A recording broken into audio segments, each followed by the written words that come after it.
Assalamualaikum warahmatullahi wabarakatuh. Salam sejahtera bagi kita semua. Kami mahasiswa dari Institut Manajemen Wisata Indonesia. Video ini dibuat untuk memenuhi tugas ujian tengah semester di mata kuliah Manajemen Brand dengan dosen pengampu Bapak C. Gunawan, SEMM. Kami dari kelompok 8 terdiri dari 8 anggota yang masing-masing bekerja sama dalam menyelesaikan tugas ini. Di sini kami akan membahas materi tentang mengukur sumber daya ekuitas merek dalam menangkap pola pikir pelanggan. Jadi, mari kita simak penjelasannya. Baik, di bab 8 ini kami akan membahas tentang mengukur sumber dari ekuitas merek atau menangkap pola pikir pelanggan.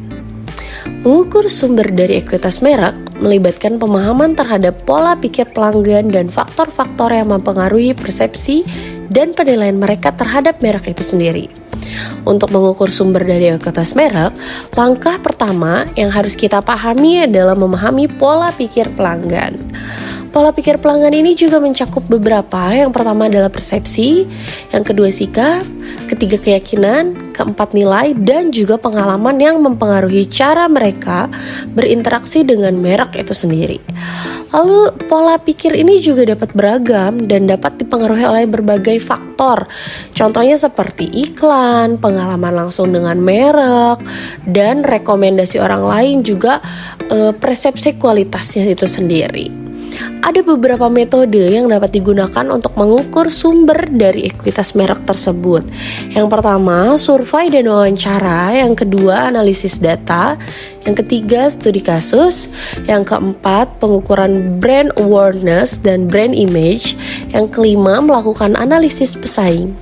Mengukur sumber dari ekuitas merek ini adalah langkah paling penting untuk memahami bagaimana merek atau suatu merek ini terlihat dan dilihat oleh pelanggan, dan bagaimana juga pelanggan berinteraksi dengan merek itu sendiri.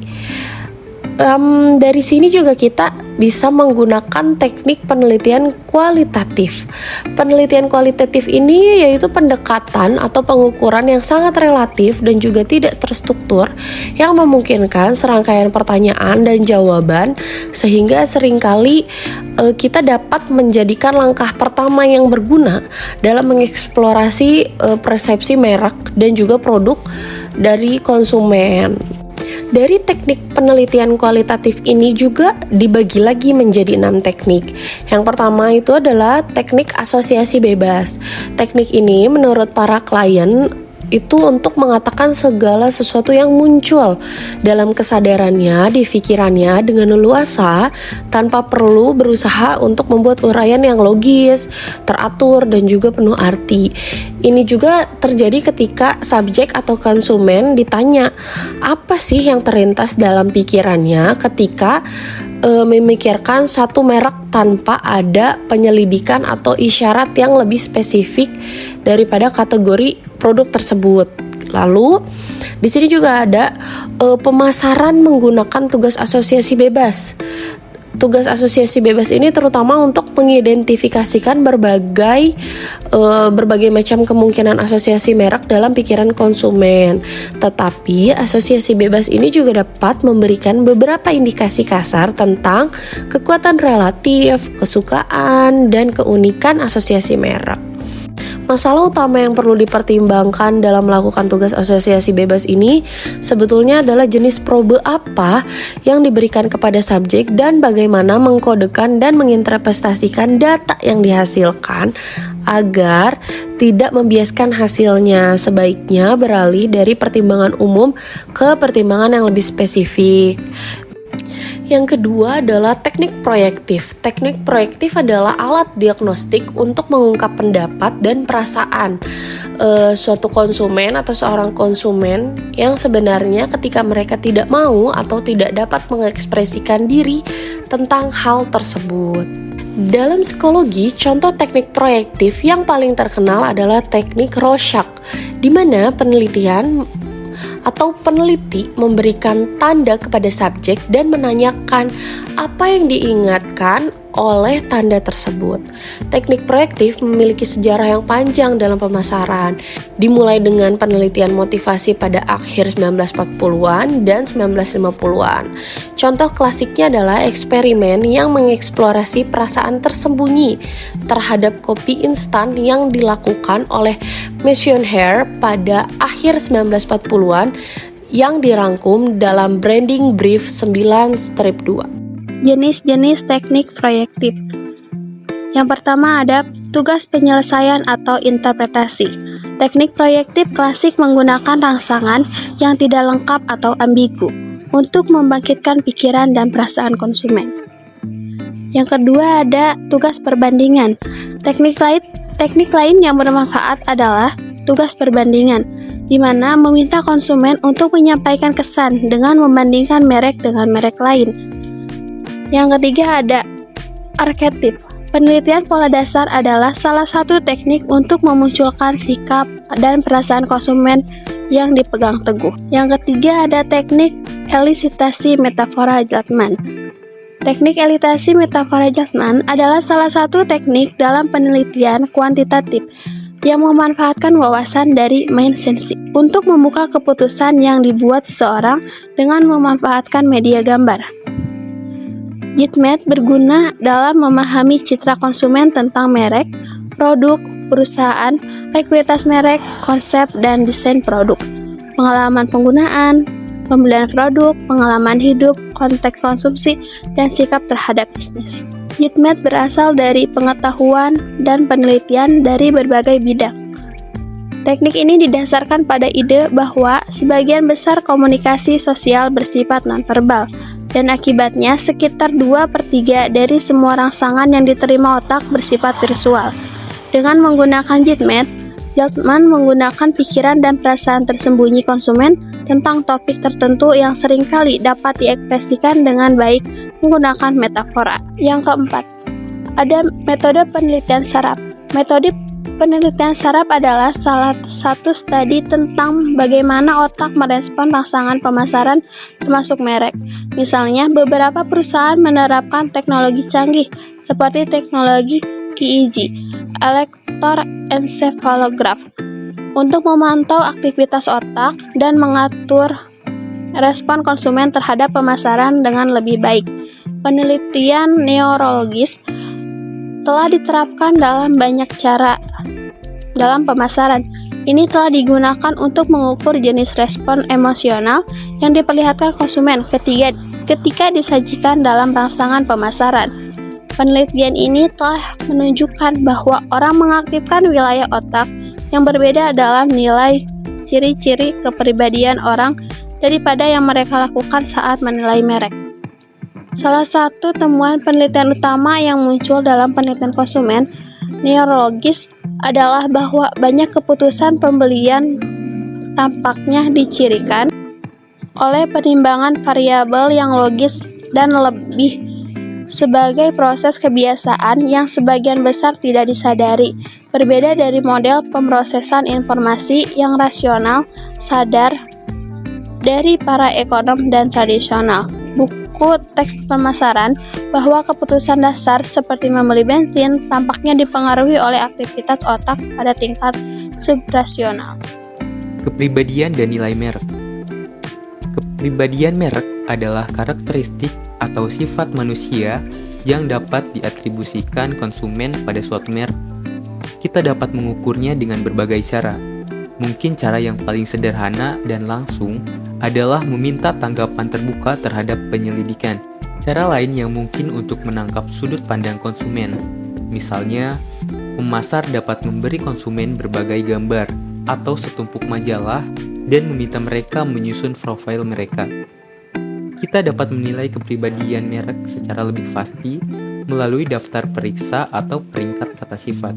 Terdapat 5 skala kepribadian merek, yaitu ketulusan, semangat, kompetensi, kecanggihan, dan ketangguhan. Sebuah studi lintas budaya yang mengeksplorasi generalisasi skala ini di luar Amerika Serikat menemukan bahwa 3 dari 5 faktor diterapkan di Jepang dan Spanyol, tetapi dimensi kedamaian menggantikan kekerasan. baik di Jepang maupun Spanyol.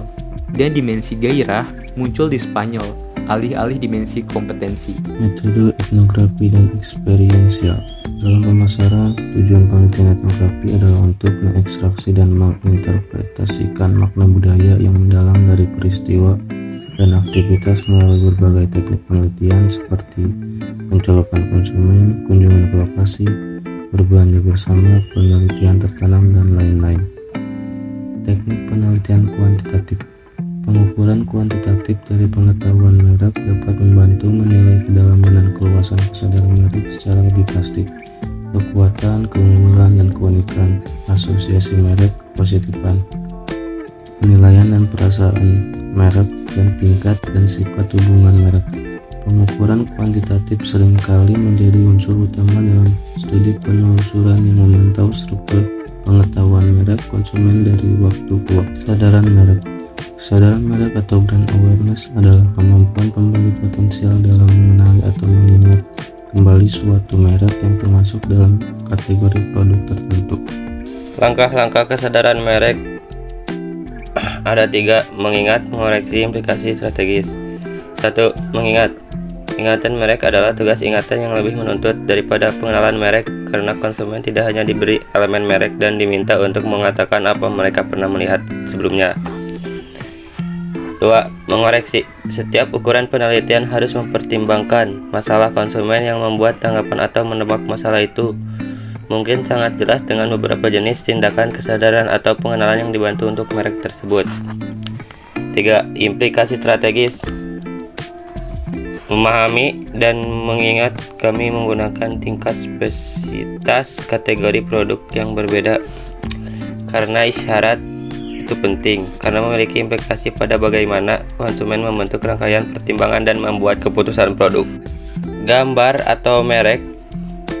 Gambar atau merek adalah simbol khusus seperti logo, stempel, atau kemasan yang dimaksudkan untuk mengidentifikasi barang dan jasa dari penjual atau kelompok penjual tertentu. Tanggapan merek.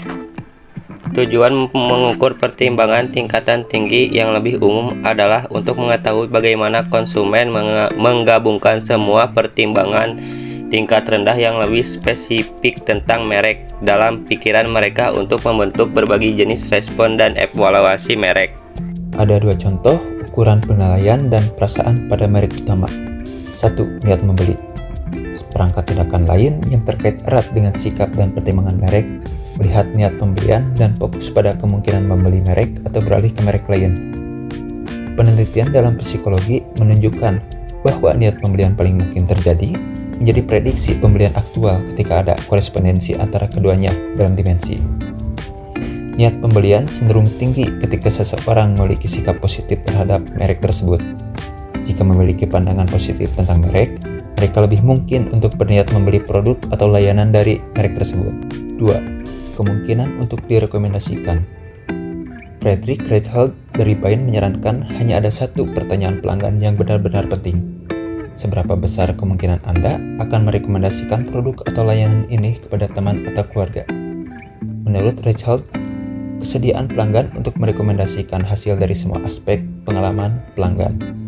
Reichheld menggunakan jawaban atas pertanyaan ini untuk apa yang dia sebut tentang NPS. NPS atau Net Promoter Score mengukur sejauh mana pelanggan puas dengan merek atau perusahaan tertentu dan seberapa besar kemungkinan mereka akan merekomendasikannya kepada orang lain. Berdasarkan tanggapan mereka, pelanggan dapat dikelompokkan menjadi 3 kategori.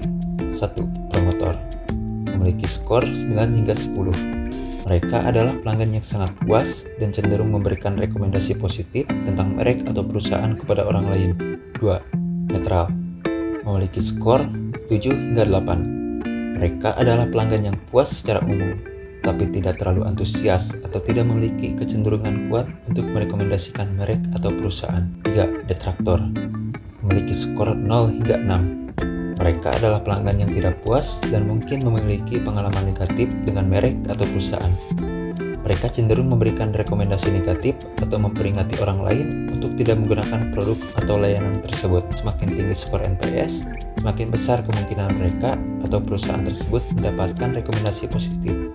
dan memiliki pelanggan yang setia. Pendekatan ini memandang kemungkinan untuk merekomendasikan sebagai indikator kunci untuk mengukur kepuasan pelanggan atau pertumbuhan merek atau perusahaan. 4. Hubungan merek.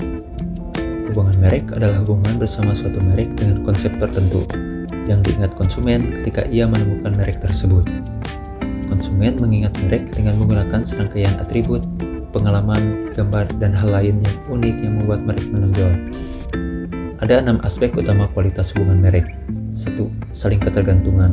Yang kedua, koneksi konsep diri. Yang ketiga, komitmen. Yang keempat, cinta. Yang kelima, keakraban. Dan yang keenam, kualitas mitra. Merek dapat dan memang berfungsi sebagai mitra hubungan yang layak, dan dia menyarankan rekonseptualisasi gagasan kepribadian merek dalam kerangka ini. Secara khusus, pelaksanaan keputusan bauran pemasaran sehari-hari merupakan seperangkat perilaku yang diberlakukan pada bagian dari merek. Tindakan ini memicu serangkaian kesimpulan mengenai implisit kontrak yang tampaknya memandu keterlibatan konsumen dan merek. Karenanya terjadilah jenis hubungan yang terbentuk. Model komprehensif ekuitas merek berbasis konsumen. Ekuitas merek berbasis konsumen merupakan perbedaan tanggapan konsumen terhadap merek sebagai akibat dari perbedaan akan pengetahuan merek. Pada saat suatu merek teridentifikasi dan reaksi konsumen lebih positif terhadap produk, maka dapat dikatakan ekuitas merek berbasis konsumen adalah positif. Ekuitas merek sangat penting karena bisa memperkuat merek di pasaran dan membuat konsumen selalu ingat pada merek tersebut. Ekuitas merek bisa meningkatkan loyalitas konsumen terhadap merek pada suatu produk.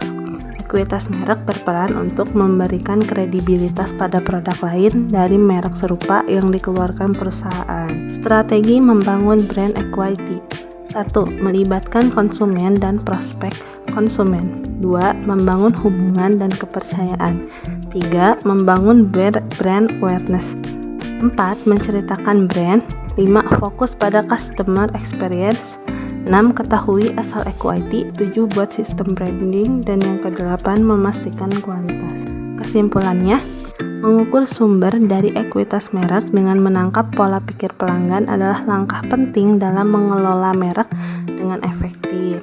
Dalam upaya untuk memahami pola pikir pelanggan, terdapat beberapa faktor yang perlu dipertimbangkan seperti persepsi merek, pengalaman pelanggan, komunikasi pemasaran, dan pengaruh sosial. Hasil pengukuran pola pikir pelanggan dapat memberikan informasi berharga bagi perusahaan dalam mengelola merek mereka. Informasi ini dapat meningkatkan ekuitas merek mereka, menciptakan loyalitas pelanggan, dan memperoleh keunggulan kompetitif di pasar yang semakin sengit.